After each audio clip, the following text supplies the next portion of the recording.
اعوذ باللہ من الشیطان الرجیم بسم اللہ الرحمن الرحیم رب اشرح لی صدری ویسر لی امری واحلل عقدۃ من لسانی یفقہوا قولی۔ جب دنیا ریزہ ریزہ ہو جائے گی، قیامت کی چھوٹی اور بڑی نشانیوں کے بارے میں علامات کبریٰ، قیامت کی بڑی نشانیاں، حضرت عیسیٰ علیہ السلام کا نزول، تیسرا حصہ۔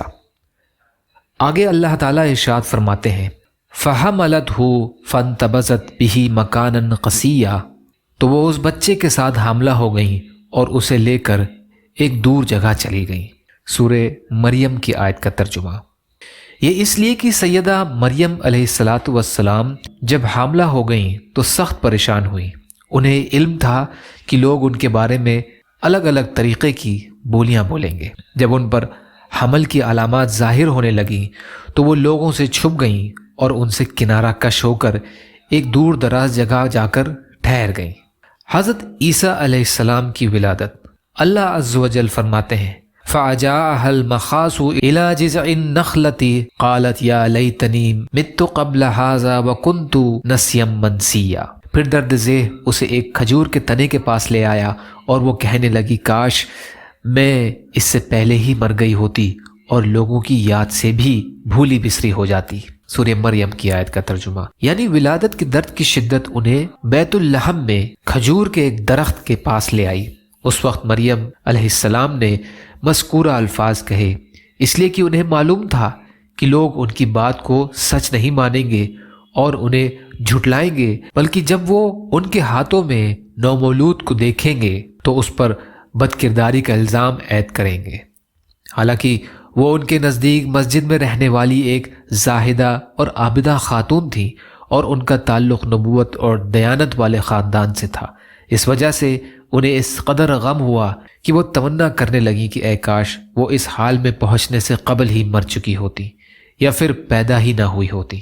فَنَادَهَا مِن تَحْتِهَا، تو اسے نیچے ہی سے آواز دی، یعنی فرشتے نے نیچے سے آواز دی، اللہ تحزنی قد جعل ربکی تحتک سریا، آزردہ خاطر نہ ہو، تیرے رب نے تیرے نیچے سے چشمہ جاری کر دیا ہے، یعنی اللہ نے تمہارے نیچے نہر جاری کر دی ہے جو رواں دواں ہے، اور تو کھجور کا تنا اپنی طرف ہلا، وہ تجھ پر تازہ پکی ہوئی کھجوریں گرائے گا، چنانچہ تو کھا اور پی اور اپنی آنکھیں ٹھنڈی کر، پھر اگر تو انسانوں میں سے کسی کو دیکھے تو اس سے کہہ دینا بے شک میں نے رحمان کے لیے چپ کے روزے کی نظر مانی ہے، لہٰذا آج میں کسی انسان سے ہرگز کلام نہیں کروں گی، یعنی کھاؤ پیو، پھر اپنے بچے کو اٹھاؤ اور قوم کے پاس چلی جاؤ۔ اگر تمہیں کوئی شخص نظر آئے تو اسے اشارے کے ساتھ کہنا میں نے آج اللہ کی خاطر روزہ رکھا ہوا ہے، لہٰذا میں آج کسی انسان سے بات نہیں کروں گی۔ اب وہ اسے یعنی عیسیٰ علیہ السلام کو لیے ہوئے اپنی قوم کے پاس آئیں۔ سب کہنے لگے مریم تو نے بڑی بری حرکت کی، اے ہارون کی بہن، نہ تو تیرا باپ برا آدمی تھا نہ ہی تیری ماں بدکار تھی۔ سورہ مریم کی آیت کا ترجمہ۔ اس سلسلے کا باقی حصہ انشاءاللہ کل کی ریکارڈنگ میں۔ یا اللہ ہم سب کو کہنے سننے سے زیادہ عمل کی توفیق عطا فرما۔ یا اللہ مظلوم فلسطینیوں کی، کشمیریوں کی، روہنگیا مسلمانوں کی اور مسلمان جہاں بھی پریشان حال ہیں، ظالموں کے ظلم کا شکار ہیں، آپ ان کی بھرپور مدد فرمائیے۔ یا اللہ ہم سب کو اپنی استطاعت کے بقدر اپنا حق ادا کرنے والا بنائیے۔ یا اللہ ہم سب کو صبر کرنے والا، شکر کرنے والا اور اچھی طرح عبادت کرنے والا بنائیے۔